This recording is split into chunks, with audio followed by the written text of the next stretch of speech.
At family company's Christmas party. The champagne flute shattered against the marble floor, its crystalline shards catching the glow of the chandeliers like tiny, mocking stars. I stood frozen, my heart a pounding fist in my chest, as the room's festive hum. Clinking glasses, forced laughter, and jazzy holiday tunes drowned under the roar of blood in my ears. Across the ballroom, my wife, Claire, stood too close to her sister's husband, Mark, her hand lingering on his arm, her laugh too bright, too intimate.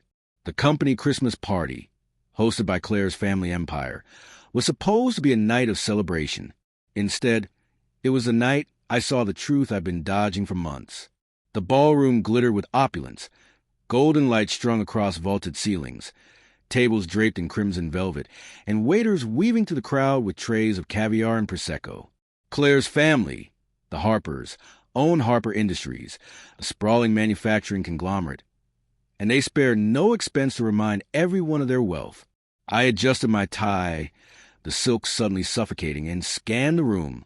Claire's sister, Emily, stood near the stage, radiant in a sapphire gown, accepting a set of keys to a gleaming $65,000 BMW, a gift from her father, the CEO, alongside promotion to VP of Operations. The crowd clapped, their applause a hollow echo in my skull.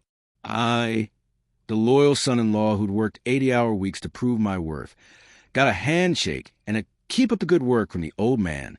The sting of it burned, but it was Claire's gaze, fixed on Mark, not me, that cut deeper. I'd noticed the signs for months. Small things, at first. Claire's phone, once left carelessly on the kitchen counter, was now password protected, her screen angled away when she typed. Late-night texts she dismissed as work, the way she'd linger at the office with Mark, her sister's husband and the company's golden boy. Their meetings stretching past midnight. I'd rationalized it. Claire was ambitious, Mark was her mentor, and Harper Industries demanded late hours.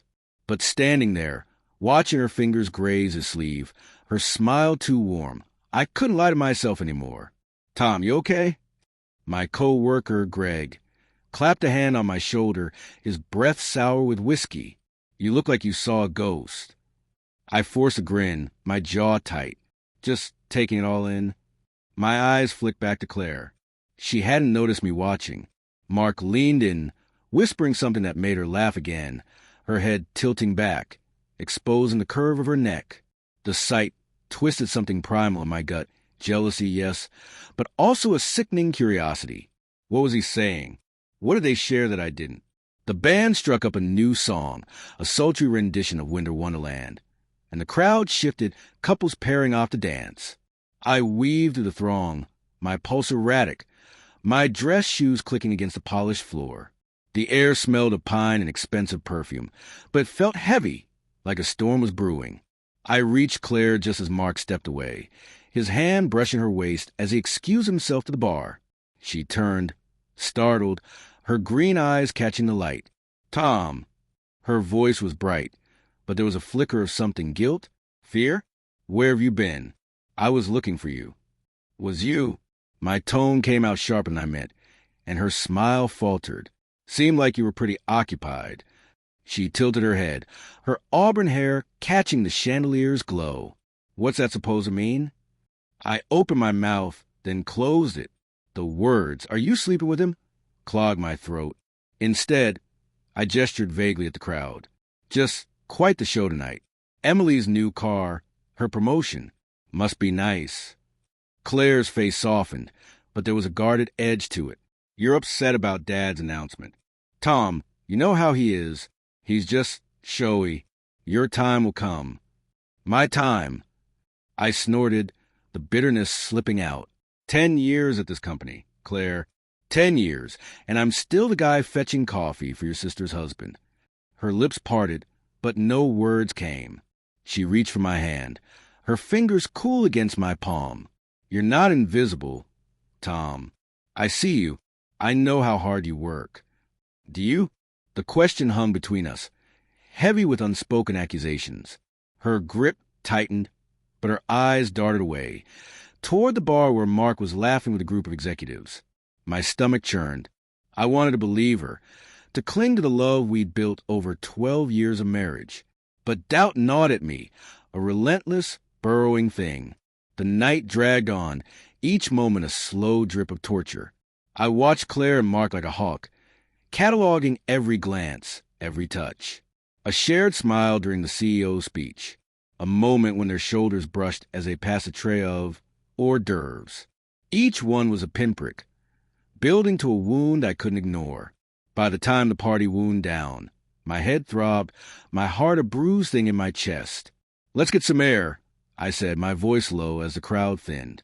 Claire nodded, her expression unreadable, and we stepped onto the balcony. The December air was sharp, biting through my suit jacket. Below, the city sparkled, a sea of lights against the dark. I leaned against the railing, my breath fogging in the cold. "Talk to me, Tom," Claire said, her voice soft but wary. "What's going on with you tonight?" I turned to her, the words I'd held back all night clawing their way out. "Are you having an affair with Mark?" The question landed like a slap. Her eyes widened, her lips parting in shock. For a moment, she was silent, the wind whistling between us. Then she laughed, a brittle, nervous sound. "What? Tom, that's insane. Mark's my sister's husband. He's family. Don't lie to me, Claire." My voice was low, trembling with the effort to stay calm. "I've seen the way you look at him. The late nights, the texts, the way you touch him. I'm not blind." Her face crumpled, and for a moment I thought she'd cry. But then her eyes hardened, a flash of defiance. "You're paranoid, Tom. You're seeing things that aren't there. Mark and I work together. That's it. Then why do you hide your phone? Why do you stay late with him when you could be home with me?" My voice cracked, the raw edge of my pain spilling out. "I love you, Claire. I've given everything to this marriage, to your family's company, and I'm starting to think none of it matters to you." She stepped back, her arms crossing over her chest. "That's not fair. You know how much pressure I'm under. Dad expects me to carry the family name, to prove I'm not just his daughter. Mark, he gets it. He's been through it." Her words were a knife, twisting deeper. "He gets it," I echoed, my voice hollow. "And I don't." She didn't answer, her silence louder than any confession. The balcony felt like it was tilting, the world slipping out from under me. I wanted to scream, to shake her, to make her see the wreckage she was causing. But then her phone buzzed, the screen lighting up in her hand. She glanced at it, and I saw it, the name Mark flashing across the screen. My heart stopped. "Show me," I said, my voice deadly quiet. "Tom, it's nothing." "Show me the damn phone, Claire." Her hands trembled as she unlocked it, her fingers hesitating before handing over. I scrolled through the texts, each one a fresh stab. "Meet me at the usual spot. Missed you tonight. Can't stop thinking about you." The words blurred, my vision swimming with rage and heartbreak. "When?" I whispered, my voice barely audible. "How long?" Claire's eyes filled with tears, but she didn't look away. 6 months, she said, her voice breaking. It just happened, Tom. I didn't mean for it to. 6 months." The number hit me like a freight train. Half a year of lies, of stolen moments, of her choosing him over me. I stumbled back, the railing cold against my palms. "You're my wife, Claire. My wife." "I know," she sobbed, reaching for me. I jerked away, the betrayal of physical ache in my chest. "I love you, Tom. I do. It was a mistake, a moment of weakness. I'll end it, I swear." But her words fell hollow, like promises made to a stranger. I looked at her, the woman I'd vowed to love forever, and saw someone I didn't recognize. The party's music drifted out, a cruel reminder of the celebration inside. Emily's promotion, her new car, the family's golden facade. And here I was, the fool who believed in it all. Then a shout from inside snapped me back. "Tom, Claire." It was Greg, his voice slurred but urgent. "You gotta see this." We rushed back into the ballroom, my heart still raw, Claire's tears streaking her mascara. The crowd was gathered around Emily, who stood pale and trembling, her phone in hand. Mark was beside her, his face ashen. Emily's eyes locked on Claire, and the room seemed to hold its breath. "Emily, what's wrong?" Claire's voice was shaky, but there was a note of fear I hadn't heard before. Emily held up her phone, her voice cutting through the silence. "I found the texts, Claire. You and Mark. My husband. My sister." Her words broke, and the crowd gasped, whispers rippling like wildfire. The truth crashed over me again, but this time it wasn't just mine to bear.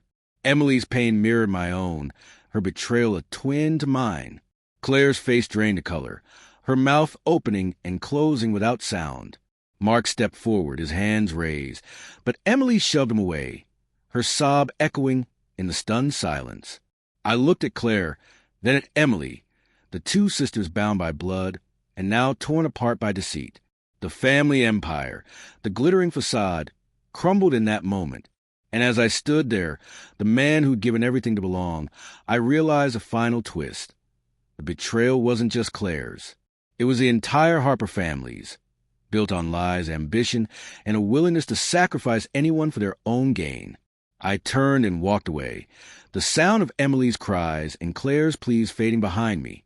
The cold night air hit my face as I stepped outside, the city lights blurring through my tears. I didn't know where I was going, but I knew I couldn't stay. Not in that ballroom, not in that marriage, not in a life built on a lie.